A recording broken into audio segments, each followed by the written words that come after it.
தினமலர் நேயர்களுக்கு வணக்கம். உரைகள் நிகழ்ச்சிக்கு வரவேற்கிறோம். அடுத்த தலைவர் யார் என்கிற கேள்வி தான் கடந்த சில வாரங்களாக மீடியாக்களிலும் அரசியல் விமர்சகர்களாலும் தேடப்பட்டு கொண்டே இருக்கிறது. அதற்கு எதிர்பாராத விதமாக வேறொரு இடத்திலிருந்து நான் தான் தலைவர் என்கிற பதில் கிடைத்திருக்கிறது. பாமக நிறுவனர் திரு ராமதாஸ் அவர்கள் இனிமேல் தலைவராக நான் தான் தொடருவேன், அன்புமணி ராமதாஸ் அவர்கள் செயல் தலைவராக தொடருவார்கள் என்று கூறியிருக்கிறார். அரசியலில் அடுத்த கட்ட நகர்வுகளை எல்லா கட்சிகளும் நோக்கி கொண்டிருக்கிற இந்த வேளையில் இந்த நகர்வானது ஒரு முக்கியமாக பார்க்கப்படுகிறது. குறிப்பாக இது வெறும் அரசியல் நகர்வாக மட்டுமில்லாமல் பாமகவில் நிகழ்கிற குடும்ப சண்டையின் வெளிப்பாடாகத்தான் இதை பார்க்க முடியும் என்கிற கருத்து நிலவுகிறது. அதை குறித்து தான் இன்றைய உரைகள் நிகழ்ச்சி விவாதிக்க இருக்கிறது.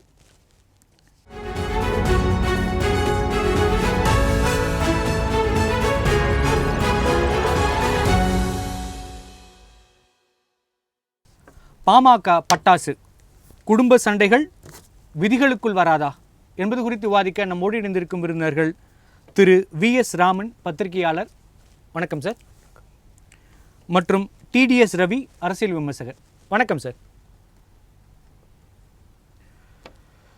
சார் ராமன் சார், பாமகவில் எந்த பதவியும் வேண்டாம் அப்படின்னு இருந்தவர் ராமதாஸ் அவர்கள் திடீர்னு தலைவராக நான் தான் செயல்படுவேன் அப்படின்னு ஒரு முடிவை வெளியிட்டிருக்கிறார். அதற்கு பின்னணியில் குடும்பம் தான் காரணம் அப்படின்னு பார்க்குறாங்க. இது நம்ம எப்படி எடுத்துக்கலாம்? கூட்டணிகளுக்கான பேரம் அப்படின்னு எடுத்துக்கிறாங்க. இதன் உண்மைத்தன்மை என்ன? உங்களோட கருத்து முதல். நீங்கள் தலைப்பிலே பட்டாசுன்னு சொல்லிட்டீங்க பார்த்தீங்களா?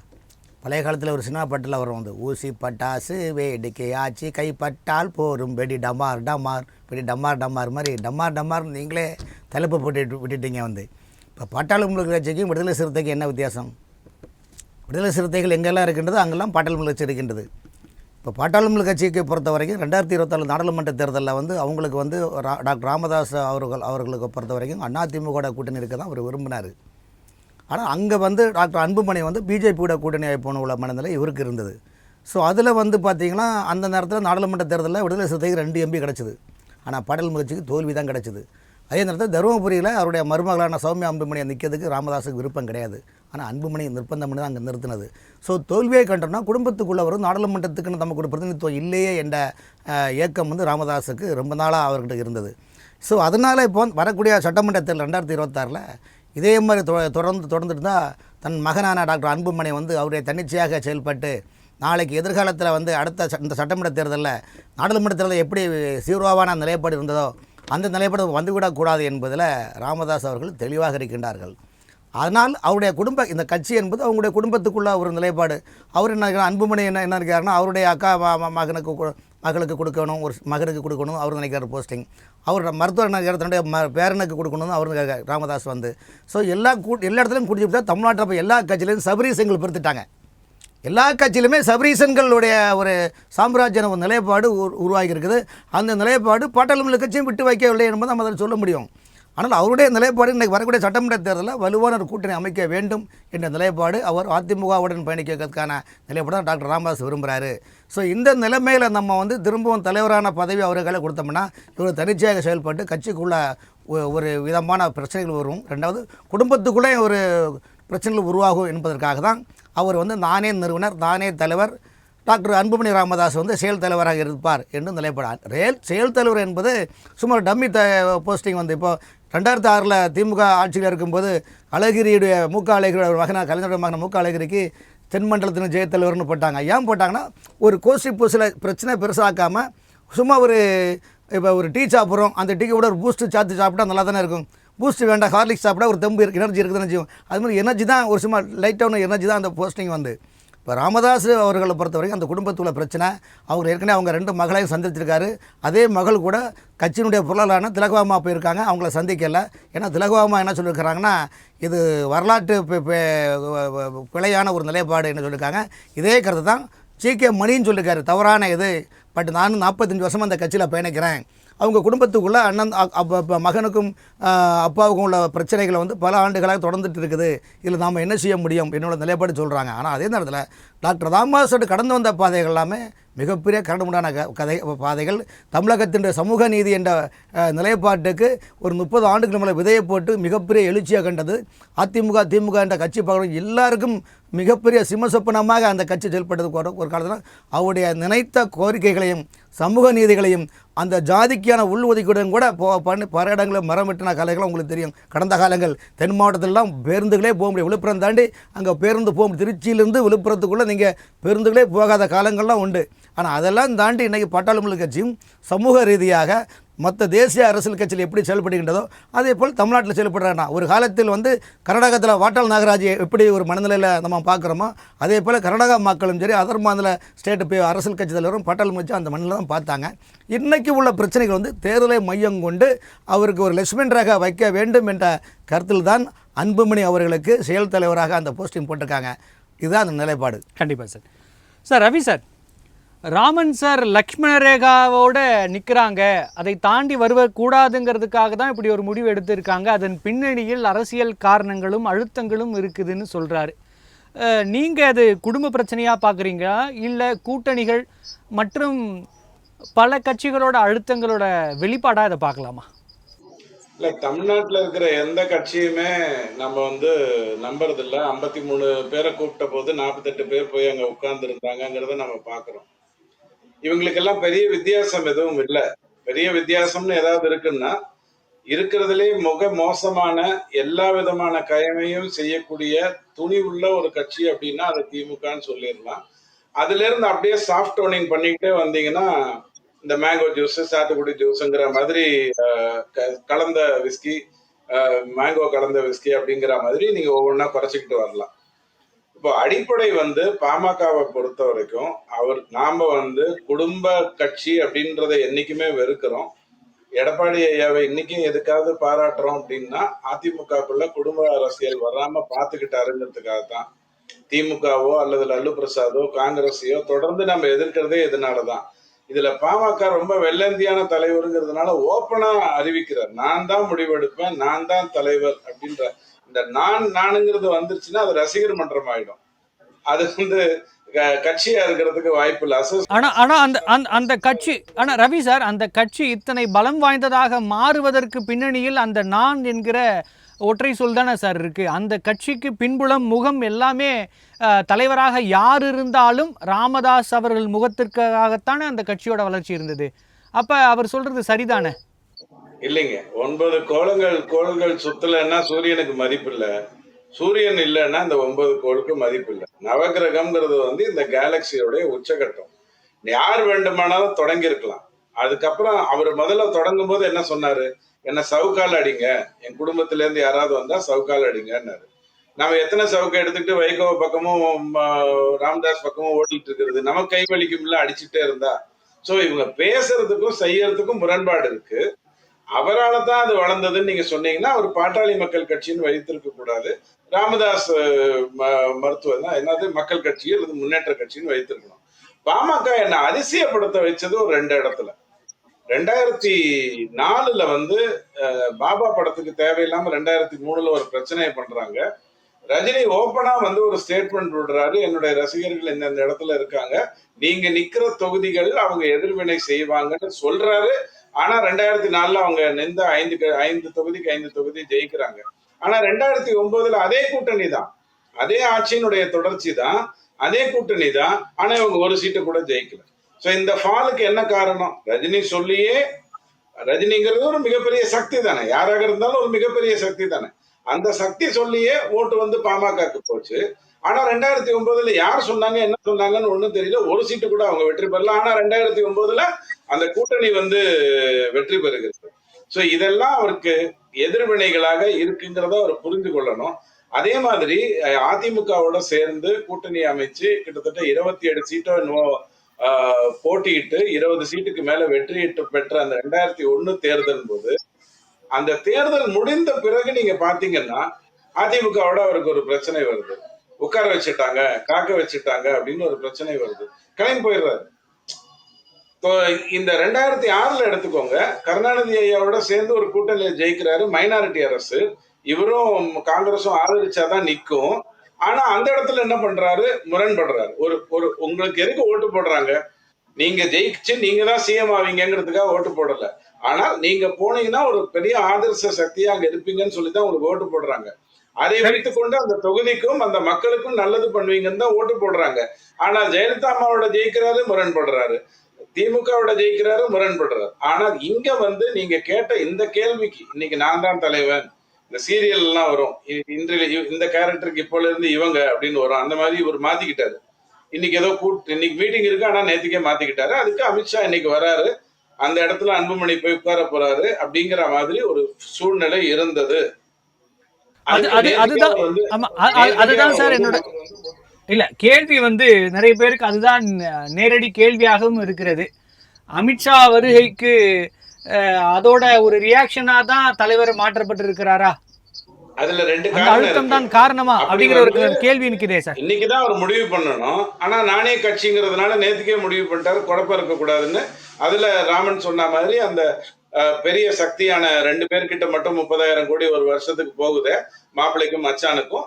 அவங்க என்ன வேணாலும் பண்ண முடியும். அமெரிக்க தேர்தலில் கூட அவங்க கை வச்சு ஏதாவது பண்ண முடியுங்கிற அளவுக்கு 30,000 கோடி 2 பேர்கிட்ட போச்சுன்னா என்ன வேணாலும் பண்ண முடியுங்கிற ஒரு சூழ்நிலை. ஆனால் இதுல எங்கேயோ ஒரு இடத்துல ஒரு சொத்து பிரச்சனை அப்படிங்கிறது ஒரு லைட்டா விளையாடுது அப்படிங்கிறதும், அன்புமணி வந்து பாமக தொடர்ந்து ஒரே கூட்டணியில இருக்கணும், அதுதான் நல்லது, தேசிய கூட்டணியா இருந்தா நல்லது அப்படிங்கிற முடிவுக்கு அவர் வர்றதும், இவர் வந்து இல்ல இன்னைக்கு இதுன்னா நாளைக்கு அது அப்படின்னு மாத்தி மாத்தி போட்டு உழப்பிட்டு இருக்கிறதும், இதெல்லாம் தான் காரணமாக இருக்கு. இதை தவிர ஜி.கே. மணி அங்க இருக்காரு, அவரை வைத்து என்ன பண்ணணுங்கிறது திமுகக்கு நல்லா தெரியும். இது எல்லாமே அந்த பாமகவை இந்த நிலைமை கொண்டு வந்து சேர்த்திருக்குங்கிறத முதல் கட்ட பார்வையா வைக்கிறேன். நன்றி சார். ராமன் சார், இப்போ பல்வேறு காரணங்களுக்காக என்ன காரணம் வேணால் சொல்லலாம், அதுக்காக தலைவர் மாற்றப்படலாம்ங்கிறது ஓகே. ஆனால் அவர்களோட விதிப்படியே பொதுக்குழுவுக்கு தான் தலைவரை நியமிக்கிற அதிகாரம் இருக்கிறது. அப்படி இருக்கப்ப குடும்பத்தில் இருக்க சண்டைக்காக இவர் நானே தலைவர் அப்படிங்கிறது சட்டப்படி செல்லாது அப்படிங்கிற ஒரு வாதம் வைக்கப்படுகிறது. அதன் உண்மைத்தன்மை என்ன? டாக்டர் ராமதாஸ் அவர்கள் ப்ரெஸ் மீட்டிங்கில் என்ன சொன்னார் பார்த்தீங்களா, இந்த கட்சிக்கு ஃபவுண்டர் நான் தான், நான் எடுக்கிற முடிவு தான். ஆகவே கட்சியுடைய நன்மை கருதியும் எதிர்காலத்தில் நடக்கப்படக்கூடிய தேர்தல் பல விஷயங்களை கருத்தில் கொண்டும் இந்த சித்திரை திருவிழா, இப்போ பொதுக்குழு, செயற்குழு, பல விஷயங்கள், ஏன்னா அவங்கெல்லாம் இந்த மகாலிபுரத்தை சித்திரத்தில் ரொம்ப பிரமாதமாக பண்ணுவாங்க. வந்து புரிஞ்சுக்கிறேன், அவர் நிறுவனராக இருப்பதாலேயே விதிகள் அவரை கட்டுப்படுத்தாதுன்னு சொல்ல முடியாது. இல்லை, தேர்தல் ஆணையத்திற்கு நம்ம விதிகளை கொடுத்து தான் இந்த கட்சியை பதிவு பண்ணுறாங்க. அப்போ அந்த விதிகளின் படி தான் அங்கே நியமனங்கள் நடக்கப்பட வேண்டும். விதிகள் அவர்கள் வகுத்தது தான். ஆனால் அதை மீறி நான் நிறுவனர், நான் வைக்கிறதா சட்டம் பேச முடியாது இல்லையா? பேச முடியாதான். நீங்கள் கேட்குற கேள்வி வந்து அதிமுகவுக்கு பொருந்தும், திமுகவுக்கு பொருந்தும். ஏன்னா அங்கே கேள்வி கேட்பாங்க. இன்றைக்கி எடப்பாடி அவருடைய பொதுச் செயலராக இருக்கார், ஓபிஎஸ் சட்ட போராட்டம் பண்ணிகிட்டு இருக்காரு, உங்களுக்கு தெரியும். சசிகலாமாவுடைய வழக்கால் சந்தம். ஆனால் பாட்டாளி மக்கள் கட்சியை பொறுத்தவரை இங்கெல்லாம் யாரும் எதிர்த்து கேட்குறது கிடையாது. அந்த கட்சியை பொறுத்தவரை யாரும் எதிர்த்து கேட்கக்கூடிய இதுவரையில் வரவில்லைன்னு எடுத்துக்கலாம். ஆனா இது மேலும் வராது, நம்ம ஒரு முடிவுக்கு வர முடியாது. ஏதாவது ஈரை பேனாக்கி பேரை பெருமாளாக்கி பெருமாளை பெத்த பெருமாளாக்குவது ஊடகங்களுடைய கைவந்த கலை. இது நம்ம ஒன்றும் சொல்றதுக்கு இல்லை சார். இல்ல, இது ஊடகங்கள் வேலை சொல்றேன். பொது வெளியில முகுந்தனை நியமிக்கிறப்ப பொது வழியில ராமதாஸ் அவர்களே மைக்கில் சொல்றாரு, இங்க நான் எடுக்கிறதா முடிவுன்னு. அதன் பிறகு அதே மேடையில அன்புமணி அவர்கள் சொல்றாரு, என்னோட ஆபீஸ் இங்க இருக்கு, நீங்க வாங்கன்னு. இந்த விஷயத்துக்கு அப்புறம் பொருளாளராக இருக்கிற திலகபாமா அவர்கள் அங்க செல்றாங்க. அவர்கள் பார்க்கறதுக்கு அனுமதி மறுக்கப்படுறாங்க. ஆனா அவங்க தெளிவா சொல்றாங்க, இதுவரை அவர் எடுத்த முடிவு சரி, ஆனால் இது வரலாற்று பிழைன்னு பதிவு பண்றாங்க. இதுவரையிலும் பாமக கட்சி வரலாற்றுல நேரடியா ராமதாஸை எதிர்த்த ஒரு நிகழ்வு இல்லை. ஆனா இப்ப ஆரம்பிச்சிருக்குங்கிறது அடுத்த கட்ட நகருக்கு போகுங்கிறதானே. இதுல ஊடகங்கள் என்ன சார்? இல்லை, உண்மைதான். அதாவது ஒரு விஷயம், அதாவது இல்லைங்க, பாட்டாளி மக்கள் கட்சியை பொறுத்தவரையிலும் இன்னைக்கு வந்து இந்த நிலைப்பெயர்னா திலகபாமா இது கருத்தை சொல்லியிருக்கிறாங்க. அதனால் தன்னுடைய மகனான அன்புமணி ராமதாஸுக்கு ஆதரவாக இவங்க பேசுனதால அப்போ நம்ம அந்த அம்மாவை சந்திக்கணும் என்ற மனநிலை ராமதாஸ் அவர்கிட்ட இருக்குது. ஜி.கே. மணி அவர்கள் சொல்கிறாங்க, 45 ஆண்டுகளாக இந்த இது நாங்கள் பயணிச்சுட்டு இருக்கிறோம். இவ்வளோ அவரும் அன்புமணியுடைய ஆதரவான ஒரு மனநிலை தான் அவர் வச்சிருக்கிறாரு. ஸோ இந்த நிலைமை வருது. அண்ணன் டிடிஎஸ் செல்வாச்சனார் பாருங்கள், ஏற்கனவே அவங்க குடும்பத்துக்குள்ளே பல ஆயிரம் கோடிகளுக்கான சொத்துக்கள் அங்கே குடும்பத்துக்குள்ளே நீங்கள் அவங்களுக்குள்ள சமீப காலமாக ஒரு 50 ஆண்டுகளை வரலாறு எடுத்து பாருங்கள். அங்கெல்லாம் கொண்டாங்க கொடுத்தான்னு சொல்லுவாங்க கிராமத்தில் திருமண நிகழ்ச்சிக்கலாம். அதே மாதிரி எல்லாமே அந்த குடும்பத்துக்குள்ளே தான் அவங்க வந்து அந்த சர்க்குலர் தான் எல்லாம் பிடிக்கிறாங்க. அப்படி இருக்கும்போது சொத்துக்களும் வெளியே போயிடக்கூடாது, கட்சி தலைமையும் நம்மளை விட்டு இங்கே கைமுறையிடக்கூடாது. இந்த நிலைமையில் மகனான அன்புமணி ராமதாஸ் நாளைக்கு தோல்வியை கண்டுவிடக்கூடாதோ, பிஜேபியோட கூட்டணி சேர்ந்து உள்ள தோல்வி கண்டுட்டாரா என்ன ஆகுதுக்கு என்னுள்ள வருமன் காப்போம் என்ற நிலைப்பாடு தான் ராமதாஸ் அதில் தெளிவாக இருக்கிறாரு. அந்த நிலைமையில் இன்றைக்கி இளைஞர்கள் பட்டால் முயற்சியோட இளைஞர் அங்கே கட்சி நிர்வாகிகளை பார்க்கும்போது சீனியர் ஜூனியர் என்ற நிலைப்பாடு அங்கே இருக்குது. இப்போது அப்போ சீனியர்னு இருப்பது டாக்டர் ராமதாஸ், ஜூனியர் போது டாக்டர் அன்புமணி. அப்போ அந்த கட்சியில் இளைஞர்கள் எல்லாமே அன்புமணியை ஃபாலோ பண்ணி வருவாங்க. ஸோ அப்படி இருக்கும் அந்த மாதிரி நீங்கள் வந்து part 1 part 2 episode 1 episode 2 senior ஜூனியர்னு நிலைப்பாடு வரும்போது அங்கு வந்து இளம் தலைமுறையுடைய கைகள் அதிகம் ஓங்கும் போது டாக்டர் அன்புமணியுடைய கை அங்கே அதிகமாக ஓங்கக்கூடிய வாய்ப்புகள் இருக்குது. ஆகவே இப்போ 2024 இன்னும் ராமன் சார் ஊடகங்கள் என்ன வந்து பூதாகரமாக ராமன் சார். ஆமாம் சார், நீங்கள் தானே இப்போ பாருங்க பாருங்க பிஷ்ன்னு வைக்கிறீங்க வந்து. அப்போ எங்களுக்கு நாங்கள் என்ன பண்ண உண்மையாக சொல்ல ஒன்று இருக்கிற சூழ்நிலைக்கு வந்து அங்கே என்ன இருக்குன்னு. ரெண்டாவது அதிமுக பொறுத்தவரை பாட்டாளி முழிச்சை பொறுத்தவரைக்கும் கட்சி ஆஃபீஸ்னால் தைலாபுரம் தீண்டியோட மாதிரிகள எங்கே போகிறோம். நீங்கள் ஒரு காலத்தில் தைலாபுரம் போகிறோன்னா பாட்டாளி முழிச்சி கட்சி ஆஃபீஸு. அப்போ ஒரே உரையில் 2 கத்தி இருக்கக்கூடாது அவர் நினைக்கிறாரு. நீங்கள் சென்னையில் ஒரு அன்புமணி ராமதாஸ் சென்னையில் ஒரு ஆஃபீஸ் இருக்கிறீங்க, கட்சி மெயின் ஆரம்ப காலத்திலேருந்து தைலாபுரம் தான் ஆஃபீஸு. அப்படி இருக்கும்போது ஒரே உரையில் 2 கத்தி எதற்கு? இப்போ திமுகவில் கட்சி ஆஃபீஸ் போகிறோன்னா எங்கள் அறிவாலன்னு சொல்லுவாங்க. இப்போ அதிமுக கட்சி ஆஃபீஸ்னால் ராயப்பேட்டை ஆஃபீஸ்னு சொல்லுவாங்க. பிஜேபியில் கட்சி ஆஃபீஸ்னால் டிஎன்ஆர் கமலாலயன்னு சொல்லுவாங்க. இப்போ மதிமுகவில் கட்சி ஆஃபீஸ்னால் தாயகன்னு சொல்லுவோம், சொல்ல மாட்டோம் இல்லையா? காங்கிரஸில் கட்சி ஆஃபீஸ்னால் சத்தியமூர்த்தி பவன் சொல்லுவோம். இது எல்லாருக்குமே தெரியும். அப்படிங்கும்போது ஒரே உரையில் 2 கத்தி எதற்கு, 2 நிர்வாகம் எதற்கு? ஆகவே தைலாபுரம் தான் அலுவலகம் என்ற நிலைப்பாட்டில் கூட்டி கழிச்சு செயல்பட்டு இதற்கு பின்னணியில் ஆளுங்கட்சியினுடைய திமுக தமிழ்நாட்டிலோட ஆளுங்கட்சியினுடைய ரத்தங்களுடைய கதை, திரைக்கதை, வசனம், டைரக்ஷன் இருக்கலாம், இல்லாமல் இருக்கலாம். ஆனால் இருக்கலாம். ஏன்னா இதில் வந்து அவங்களுக்கு சூத்திரதாரிகள் எப்படி சகுனி கூனி எல்லாம் எப்படி உருவானவர்களோ வரலாற்றில் இருக்காங்களோ அது மாதிரி இங்கேயும் அது மாதிரி இருக்கலாம், இல்லாமல் இருக்காது. அதனால தான் வந்து இதில் வந்து ராமதாஸ் அவரை பொறுத்த வரைக்கும் ஒரே உரையில் ஒரே கத்தி தான் இருக்க வேண்டும், 2 கத்தி இருக்கக்கூடாது என்பதில் அவருடைய நிலைப்பாடு. கண்டிப்பாக சார். சார் ரவி சார், இதே கேள்வியை தான் உங்களுக்கு வைக்க விரும்புகிறேன். இப்போ நிறுவனர் அப்படிங்கிறதாலேயே அந்த விதிகள் தளர்த்தப்படுமா? பாமக என்பது ராமதாஸிடம் செல்வதற்கான வாய்ப்புகள் இருக்கா, இல்லை ராமன் சார் சொன்ன மாதிரி அன்புமணியின் கைகள் ஓங்குவதற்கு வாய்ப்புகள் இருக்கா? இது அடுத்த கட்ட நகர்வு என்னவா இருக்கும் நீங்க நினைக்கிறீங்க? அன்புமணி டிரான்ஸ்மிஷன் கண்டிப்பா ஒழுங்கா நடந்துடும். ஏன்னா மருத்துவர் ராமதாஸ் மேல மரியாதை உள்ளவங்க எத்தனையோ பேரு, அந்த மரியாதையை வந்து இன்னைக்கும் காப்பாத்திட்டு இருக்கிறவங்க எத்தனையோ பேரு. அந்த மரியாதைக்குரியவராக அவரும் நடந்திருக்காருங்கிறது உண்மை. என்றாலும் கட்சின்னு வரும் பொழுது அது அன்புமணிக்கு பின்னாடி போகும். உங்களுக்கு சில தகவல்கள் கொடுக்குறேன்.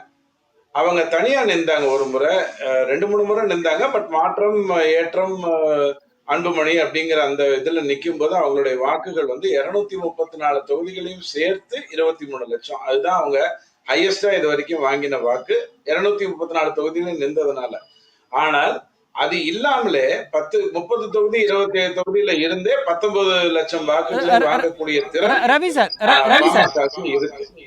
ரவி சார், நம்ம வரலாறுகளை தாண்டி என்னோட முக்கிய கேள்வி என்ன இருக்குன்னா, காரணம் இருக்கு. அந்த காரணம் புரிஞ்சுக்கிட்டதுக்கு அப்புறம் நீங்க மத்தது நான் இங்க புள்ளி விவரத்தை கொண்டு வந்து அல்றதுக்காக கொடுக்கல. அன்புமணியுடைய போக்கு எப்படின்னு பாத்தீங்கன்னா, இந்த கட்சி குடும்ப ரீதியாக இருக்கக்கூடாது, குடும்ப உறவுகளுக்கு ரவி சார் என்னோட கேள்வியை மட்டும் திருப்பி வச்சிடறேன். என்னோட கேள்வி என்னவா இருக்குன்னா, இவர் நிறுவனர் என்பதாலேயே அவரை தன்னைத்தானே தலைவராக நியமித்து கொண்டது செல்லுபடி ஆகுமா ஆகாதா என்கிற கேள்வி தான் நான் வச்சிருக்கேன் சார். அது உங்களோட பார்வை என்னங்கிறத என்னோட கேள்வியா இருக்கு. கட்சியை பொறுத்த வரைக்கும் செயற்குழு பொதுக்குழு தான் முடிவு பண்றது தான் தேர்தல் கமிஷன் ஒத்துக்கும். இப்ப நயனார் நாகேந்திரனுக்கு வந்து 10 வருட தளர்வு, 10 வருட உறுப்பினர் இது தேவையில்லை, மற்றவர்களுக்கு 10 வருட உறுப்பினர் வேணும்னு பிஜேபி மாதிரி பெரிய கட்சியே சொல்ல முடியும். திமுக போனீங்கன்னா எதை வேணாலும் மாத்தி எப்படி வேணாலும் மாத்தி அழகிரி வந்து ஸ்டாலினோட போட்டி போடாம வழியிலேயே நிறுத்தி அங்கிருந்து அவரை திருப்பி அனுப்பிச்சு அந்த வேலையும் பண்ண முடியும். ஒரு கட்சி நடத்தும் போது ஒரு போக்கு ஒரு தலைவன் சொல்லிட்டான்னு சொன்னா அதுக்காக விதிகளை மாற்றுவதோ திருப்புவதோ ஒரு பெரிய விஷயம் இல்ல. பாமகல மட்டும் இல்ல, எந்த கட்சியிலையும் அதை பண்ண முடியும். இப்ப நயனார் நாகேந்திரனுக்கு வந்து அந்த 10 வருட விஷயம் இல்லைன்னு சொல்லிதான் பிஜேபி சொல்லி காரணம். ஒரு கட்சி எப்படி முடிவு எடுக்கும்னா, நான் இதை பண்ணா இது எனக்கு இந்த கட்சிக்கு நல்லதுன்னு சொல்லிதான் முடிவு எடுக்கும். ஆனா இவர் என்ன பண்ணிடுறாரு, வெள்ளந்தியான மனுஷனா இருக்கிறதுனால ரொம்ப ஓபனா அதை சொல்லிடுறாரு. திமுக மாதிரி மறைச்சி திரிச்சு கயமைத்தனம் பண்ணி ஏமாத்தி அதெல்லாம் பண்ண தெரியல அவருக்கு. அதான் பிரச்சனை. இப்போ அன்புமணி தான் அடுத்ததுங்கிறது தெளிவான ஒரு விஷயம், அதுல மாற்று கருத்தே இல்லை. பட் ராமதாஸ் ஐயாவுக்கான மரியாதையை அவங்க கண்டிப்பா கொடுப்பாங்க. அவர் இதே ரூட்ல போயிட்டு இருந்தாருன்னா அந்த கட்சி வளர்வதற்கு வாய்ப்பு இல்லை. ஒரு சின்ன தகவல் மட்டும் கொடுக்குறேன். விஜயகாந்த் 24 லட்சம் வாக்குகளை வாங்குவதற்கு போகிறதுக்கு கூட போகிற சமயத்துல கூட பாமக அத்தனை வாக்குகளை வாங்கல. அதற்கு பிறகுதான் பாமகவுடைய வாக்குகளே அந்த அளவுக்கு வருது. இதெல்லாம் அவர் மனசுல நினைச்சுக்கணும். வீடு வேற கட்சி வேறங்கிறது அவருக்கு தெரியணும். வீட்டு சொத்து வேற மக்கள் சொத்து வேற அப்படிங்கறத அவருக்கு புரிஞ்சுக்கணும். புரிஞ்சுட்டாருன்னா அந்த பாமக நல்லது நடக்கிறதுக்கு நிறைய வாய்ப்புகள் இருக்கு. நன்றி சார். ஆனா 2014ல அவ்வளவு பெரிய கலைவரம். ஒரு பக்கம் காங்கிரஸ் தனியா நிக்குது, திமுக அதனுடைய யூசுவல் கூட்டணியோட நிக்குது. ஒரு பக்கம் ஜெயலலிதாமா, ஒரு பக்கம் பாமக. அவரால் அந்த ஒரு சீட்டை வெற்றி பெற வைக்க முடிஞ்சது. நீங்க பாத்தீங்கன்னா அந்த 2014ல அந்த சீட்ல மட்டும்தான் ராமதாஸ் ஐயா கான்சென்ட்ரேட்டே பண்ணாரு. அதை தாண்டி வெளியே வரல, வேற எங்கேயும் இதுக்கு போகல, மீட்டிங்கு போகல, எங்கேயும் போகல. சோ அவர் நினைத்தால் அவரால் சாதிக்க முடியும். பட் தொடர்ந்து அவர் வந்து திமுகவுக்கும் அதிமுகவுக்கும் உதவிதான் பண்ணிட்டு இருக்காரு ஒழிய கட்சிக்கு உதவி பண்ணாம இருக்காருங்கிறது தான் உண்மையான ஒரு விஷயம். கண்டிப்பா சார். ராமன் சார், நீங்க சொல்றப்ப சொன்னீங்க திமுக ஆளுங்கட்சியோட இதுல தலையீடுகள் இருக்கலாம் அப்படின்னு. ஆனால் பாமகவோட ஒரு முக்கியமான ஒரு நிர்வாகி எடப்பாடி அவர்களை சந்தித்திருக்கிறார். அதற்கு பின்னர் தான் இது நடந்திருக்கிறது அப்படிங்கிற ஒரு செய்தியும் இருக்குது. அதன் பின்னணியில் இந்த மாற்றத்துக்கு பின்னணியில் எடப்பாடி அவர்கள் இருக்கிறாரா? இப்போது அதிமுகவும் பாஜகவும் கூட்டணி வரப்போகுது. ஸோ அப்படி இருக்கும்போது வந்து அப்படி இருக்கும்போது ஏற்கனவே நடந்த நாடாளுமன்ற தேர்தலில் பட்டாள் முழு கட்சி பாஜக கூட கூட்டியிருந்தது, அதிமுக கூட தேமுதிக கூட்டியிருந்தது. இப்போ அதிமுக பட்டாள் முழு கட்சிகளாம் பிஜேபியெலாம் கூட்டணி ஆகும்போது கட்சிக்கு பிராண்டு என்டிஏ மகாராஷ்டிரில் எப்படி மெகா கூட்டணி வச்சு அமைச்சாங்களோ அதே மாதிரி தமிழ்நாட்டிலையும் 2026 சட்டமன்ற தேர்தலில் திமுக வீழ்த்த வேண்டும் என்ற சிந்தனையில் வந்து அந்த கருத்தில் பட்டாள் முழு கட்சி அதிமுக பாஜக தேமுதிக எல்லாரும் சந்தன கூட்டணி அமைக்கிறோம். ஸோ அதனால் அதை வந்து நாங்கள் அதை பற்றி பெருசாக சொல்லுறதுக்கு இதில் ஒன்றும் இல்லை சார். வந்து கருத்துக்கள் வந்து நீங்கள் தனியாக அதிமுக கூட்டணி தனியாகவும் பாஜக கூட்டணி தனியாக நின்னா கூட நம்ம அதை விமர்சிக்கலாம். அப்படிங்கின்ற போது இதுக்கு விமர்சிக்க வேண்டிய அவசியம் இல்லை என்பது என்னுடைய கருத்துங்க. கண்டிப்பாக சார். சார் அதே மாதிரி இரண்டு தலைவர்களுக்கும் இப்போ அன்புமணி அவர்கள் 2022 வந்து நியமிக்கப்படுறார். அதுக்கு முன்னாடி மற்ற தலைவர்களாக இருந்தாங்க. அது வரைக்கும் அந்த தலைவர் என்பது யாராக இருந்தாலும் முகமாக பார்க்கப்பட்டவர் ராமதாஸ் அவர்கள் தான். ஆனால் அதற்கு பிறகு இங்கே கள நிலவரம் மாறி இருக்கு. இப்போ திடீர்னு அன்புமணி அவர்களை பதவி இறக்கம் அப்படிங்கிற வார்த்தையை தான் சரியாக பயன்படுத்த முடியும், அல்லது அதிகாரம் இல்லாத ஒரு பதவி டம்மி போஸ்ட்டில் போட்டிருக்காங்க. அப்படிங்கிறப்ப அங்கே இருக்கிற ஒரு சில நிர்வாகிகள் மட்டுமில்ல பெரும்பாலான நிர்வாகிகள் அன்புமணி பக்கம் நிற்பதால் அந்த கட்சி பிளவுபடுறதுக்கு வாய்ப்பு இருக்கா?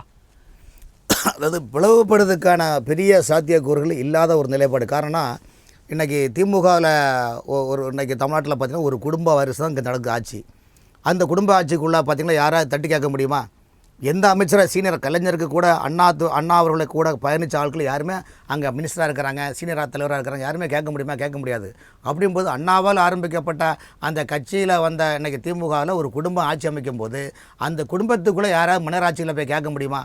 அப்படிப்பட்ட நிலைப்படும்போது டாக்டர் ராமதாஸ் அவரோட ஆரம்பித்த கட்சி இன்றைக்கி பல தியாகங்கள் செய்த கட்சி, சிறைச்சாலையிலேருந்து எல்லாம் வந்து கஷ்டப்பட்டு இன்றைக்கி ஒரு பெரிய இன்றைக்கி உதாரணத்துக்கு அண்ணாமலை ராமன் சார் உங்களுக்கு அண்ணாமலை அவர்கிட்ட ஒரு சின்ன அண்ணாமலை அவர்கிட்ட செய்தியில் கேட்குறாங்க, எங்கள் பட்டாள் முயற்சி தலைவர் இந்த மாதிரி இந்த பிரச்சனை இருக்குது, அன்புமணி ராமதாஸும் டாக்டர் ராமதாஸும் பிரச்சனை இருக்குது. அவர் என்ன சொன்னார் தெரியுமா? அண்ணாமலை அவர்கள் இங்கே பாருங்கள், அது அவங்க உள்கட்சி விவகாரம், இதில் நாங்கள் தலையிடத்துக்கு ஒன்றும் எதுவும் கிடையாது, நல்ல கட்சி நல்ல சிறந்த தலைவர்னு சொன்னார். அதுபோல் இதை பற்றி நம்ம கருத்துக்கள் சொல்ல வேண்டிய அவசியம் இல்லை என்பது என்னுடைய கருத்து. இல்லை, ஏன்னா நம்ம அரசியல் பின்னோக்கி பார்க்குறப்ப கட்சிகளில் யார் ஆரம்பித்தாங்களோ அவர்கள் விருப்பத்திற்கு மாறாக பல்வேறு நபர்கிட்ட அந்த கட்சிகள் சென்றிருக்கிறது. மகன்களாக இருக்கலாம், மருமகன்களாக இருக்கலாம், அப்படி நம்ம பார்க்குறோம்.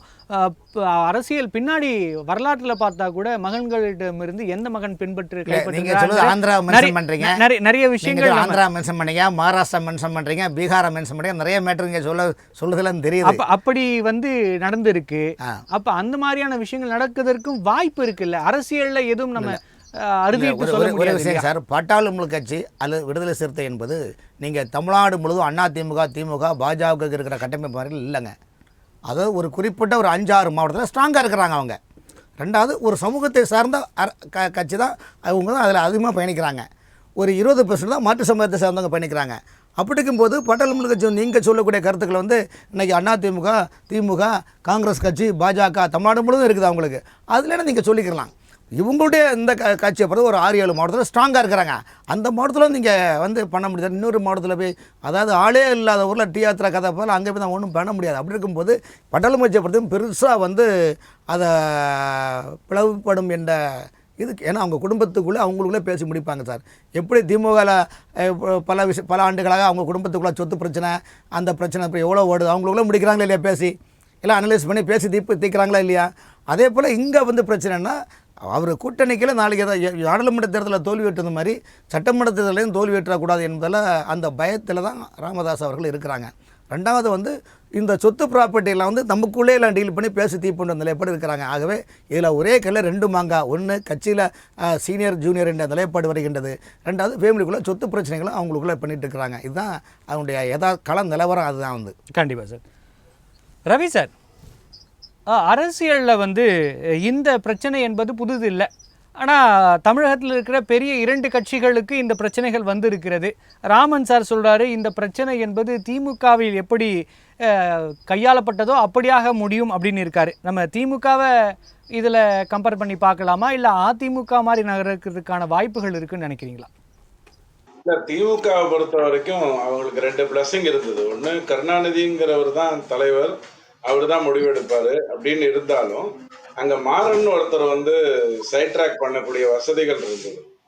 ஆனா அந்த வசதி இங்க இல்ல, பாமகல இல்ல. ரெண்டாவது நீங்க புரிஞ்சுக்க வேண்டியது, அது பாமகவா இருக்கட்டும், தேமுதிகவா இருக்கட்டும், யாரா வேணாலும் இருக்கட்டும், எப்படி தேவேகவுடா கட்சி ஒரு முறை பிஜேபியோட கூட்டணி வச்சு ஆட்சியே அமைச்சிட்டு அதுக்கப்புறம் பிஜேபிக்கு கொடுக்க வேண்டிய அந்த பகுதியை கொடுக்காம விட்டதுனால அந்த ஆட்சி கவிழ்ந்தது. ஆனா இன்னைக்கு அவங்க ஒரு குறிப்பிட்ட டெல்டா ஏரியால தான் இருக்காங்கிறத புரிஞ்சுக்கிட்டு அதுக்கேத்த மாதிரி கூட்டணி பேசுறாங்க. இன்னைக்கும் வலுவான ஒரு கட்சியா இருந்துட்டு இருக்காங்க. ஆனா பாமக அப்படி நினைக்கல. தன்னுடைய வாக்குகள் இந்த ஏரியால தான் இருக்கு, தமிழ்நாடு எங்கும் இல்லைங்கிறத அதை புரிஞ்சுக்க மாட்டேங்குது. அதை புரிஞ்சுக்காம நிறைய சீட்டு கேட்குது. உதாரணத்துக்கு தேமுதிகல 5 சீட்டு வாங்குறாங்கன்னா அவர் பையன் இருக்கக்கூடிய தொகுதி மட்டும் 4000 கோட்ல. ரவி சார், ஒரே கேள்வி, என்னோட இறுதியான கேள்வி.